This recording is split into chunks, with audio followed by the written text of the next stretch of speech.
Bienvenue dans cette partie et ici nous allons voir les opérateurs arithmétiques. Donc ce que nous allons faire d'abord pour un premier temps, c'est de supprimer tous ces différents éléments et par la suite nous allons voir ce qui concerne les opérateurs arithmétiques. Donc comme cas d'exemple, nous allons déclarer notre variable ici qui serait a, donc notre variable a avec comme valeur 2. Ici notre variable b avec comme variable 4. Donc on peut mettre les virgules, les points virgules ou pas point virgule, moi je vais le mettre. Donc ici nous avons ces différentes variables là. Maintenant ce qu'on doit maintenant faire, c'est de pouvoir faire une sorte d'addition à ce niveau-ci. Pour cela on peut faire notre addition avec un console.log de a plus b. On enregistre et à ce niveau maintenant on rafraîchit. Quand on rafraîchit, on peut voir que on a la valeur ici 6, ce qui fait en sorte qu'on a a plus b. Et ainsi notre méthode, c'est de faire cette addition et de renvoyer ça à une autre variable qui serait résulte. Et là je fais a plus b et ici à l'intérieur je fais résulte. Et ici, maintenant, on rafraîchit et on voit toujours, on a la même valeur qui est 6. Ça, c'est concerne l'opérateur arithmétique d'addition. Et on utilise le signe plus qui se trouve, comme on peut le voir là, pour faire l'addition.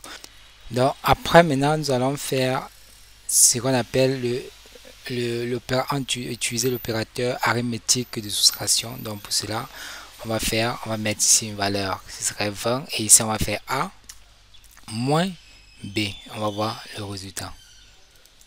Donc ici on rafraîchit. Ici on voit bien qu'on a le résultat ici 16 qui fait 20 moins 4 qui donne 16. Maintenant il y a l'opérateur de division. L'opérateur de division, c'est uniquement la barre qu'on pourrait voir là, le slash ici. Si on rafraîchit, ça fait 20 divisé par 4 qui donne 5. Ok. Maintenant, il y a l'opérateur de modulo. Modulo ici, c'est dans le sens que si on utilise cela, s'il y a un reste dans une division, là, on aura le résultat, dont le reste de cette division va être affecté à ce niveau. Par exemple, si je fais 20 divisé par 5, disons par 6, on va voir que ça va donner avec les virgules. Là, en rafraîchissant, ça donne 3,3333. Ici, maintenant, qu'est-ce qu'on fait? Ici, si je fais modulo, donc modulo, c'est pour dire que je veux le résultat. Donc, fais-moi et tu me donnes le résultat. Je veux le résultat et non avec les virgules. Donc, s'il y a une valeur qui ne peut pas être cumulée, je veux le résultat. Qu'est-ce que ça va faire? Ça va donner, ça donne 2. Pourquoi? Parce que 20 divisé par 6, ça va faire 6 fois 3, donc ça va donner 3. Et il y a un reste qui est 2, pour ne pas donner la virgule. Parce que ça va donner 20 divisé par 2, ça fait, si on a notre résultat ici 2, ça veut dire que 6 fois 3, ça donne 18. Plus le reste ici qui est 2, ça donne 20. Modulo, ça me permet de donner le reste par rapport à une division. Comme on pourrait voir ici, si on fait 3, et ici, on met 2. On va voir le résultat. Ici, en rafraîchissant, ça donne 1 comme résultat. Ici. Ok, donc ça c'est modulo. Donc on va voir le reste par rapport à une division. Pour avoir uniquement le reste et non un résultat avec les virgules. Ok, maintenant, ça concerne les opérateurs arithmétiques. Donc ici, on peut voir qu'on peut utiliser de cette façon, comme on peut le voir à ce niveau-ci. Et on peut aussi l'utiliser de cette façon en faisant uniquement ceci et on a le résultat et c'est toujours pareil qui donne toujours 1. Donc ça concerne la partie sur les opérateurs arithmétiques. Ok, autre chose que j'allais oublier, c'est la partie sur les additions, l'incrémentation, la décrémentation, les modulos par rapport à une valeur. Donc, qu'est-ce qu'on va faire? Par exemple, pour le cas-ci, le modulo, je pourrais avoir le résultat. Comment? Je peux avoir le résultat de modulo si en faisant ceci. Donc, je peux faire la valeur. Je vais dire que le A, je vais dire que A est égal à modulo, modulo de, donc prenons un cas plus simple. Donc si on veut faire l'addition entre A et B, qu'est-ce qu'on fait? Et qu'on va affecter ça à B, qu'est-ce qu'on va faire? On va faire plus ceci de B. Donc ceci revient toujours à A est égal à A plus B. Donc c'est la même chose. Donc ici, en faisant ça, ça va faire A plus B qui va donner 5. Donc là, je rafraîchis et là, on voit bien ici. Même chose pour la soustraction. Si on fait A moins est égal à B, ça donne 1. OK. Même chose pour la division. Ici, ça va donner avec les virgules. OK.